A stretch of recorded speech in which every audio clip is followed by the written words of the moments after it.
everyone.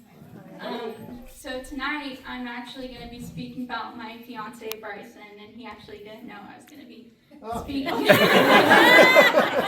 I surprised him.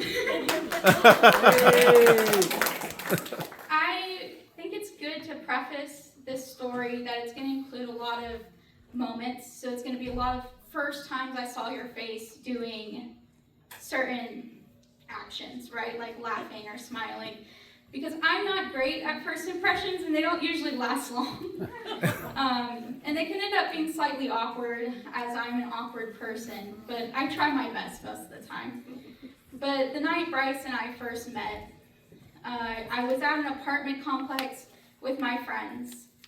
And as we were hanging out, I was on the bottom level, and my friend was upstairs, and she was screaming the balcony scene from Shakespeare's Romeo and Juliet. And as she's screaming this, Bryson appears around the corner in his signature black shirt and jeans that he always used to wear and that he was always known for wearing. And we didn't even talk that moment. And so that was the first time we ever saw each other. And there was something in the universe that almost paused, as if to say, he's going to mean a lot to you one day. Now, the first time Bryce and I ever talked, whenever I saw his face, was in the kitchen of the same friend. And coincidentally, it was me telling him he should break up with his girlfriend at the time.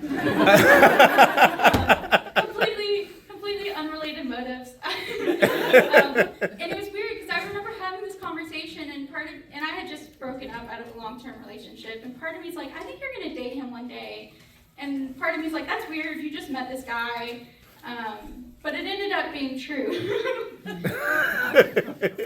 And so from there's the first time I ever saw Bryce's face excited, which is when we went to the botanical gardens as strangers for the first time. We were supposed to have friends come with us, but no one else showed up. And so it was just Bryce and I, and as we're walking through the forest, he says, you know you can eat these things, and proceeds to pick a berry off the ground and put it in his mouth. And I thought, this guy is a little strange. And then the next time we saw each other, when I first saw his face laughing, was when we were watching a show called Kid Nation.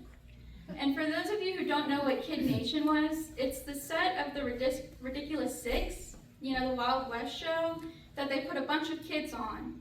And it was supposed to mimic Survivor. So they put all the kids into tribes. And these are kids between 7 and 13 years old who are just on the set of the Ridiculous Six and being forced to have challenges. And so they would have challenges like you can either have a pizza party or running water. And surprisingly, they never got sued because they were able to avoid child labor laws by saying it was similar to a summer camp. But through that very weird show, Bryce and I became closer and closer together. And something as weird as a show about kids being on Survivor and a set where there were gallows ended up bringing us together. And we've had so many firsts, and I'm so excited to see what firsts are going to come out of it. We're getting married in October. Woo! At the same botanical gardens that he ate a berry at. And I'm looking forward to all the firsts that we're going to have as we move forward.